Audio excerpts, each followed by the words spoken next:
Hello, film investors! Nandito tayo sa may Savannah Fields. Meron tayong corner lot ng Mulabe.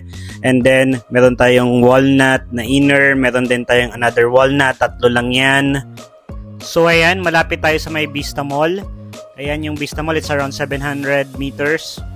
And then, yung ating clubhouse is located sa may phase 1. Okay na yung clubhouse natin. Meron na tayong court. Meron tayong swimming pool. Ongoing na. Yung functional na yung ating clubhouse, guys.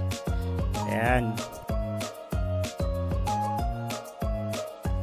Ito yung ating walnut model. So, ito yung pinakamagandang model dito sa may Savannah Fields kasi you can expand, you can extend.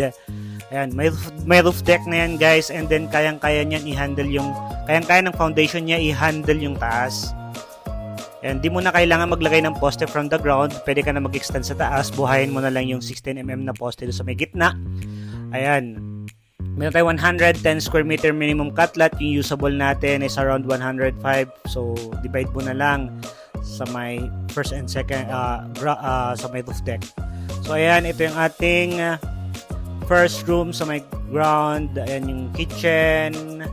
And then, ito yung kanyang first room. Pakita natin yung kanyang masters. And then, yung isa pang room. Bedroom. Ayan yung masters, guys.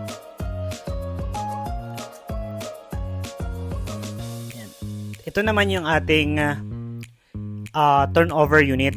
So, ganyan. Pag turnover natin, nakaganyan lang yan. Naka-vinyl tiles lang siya. Naka-tiles yung CR. But, usable na siya. Kumbaga, pwede mo nang tirahan. Lagyan mo na lang ng gamit. So, ganun siya.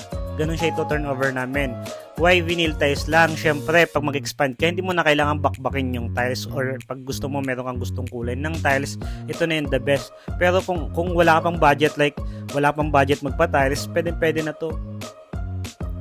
Nga pala guys, minsan lang magkaroon ng available na ganito and tomorrow meron tayong available. Kaya kung ako sa inyo, just DM me and then send your ID, send your email, and then reservation para mapag-abang namin kayo and then tomorrow update namin kayo if meron ng available.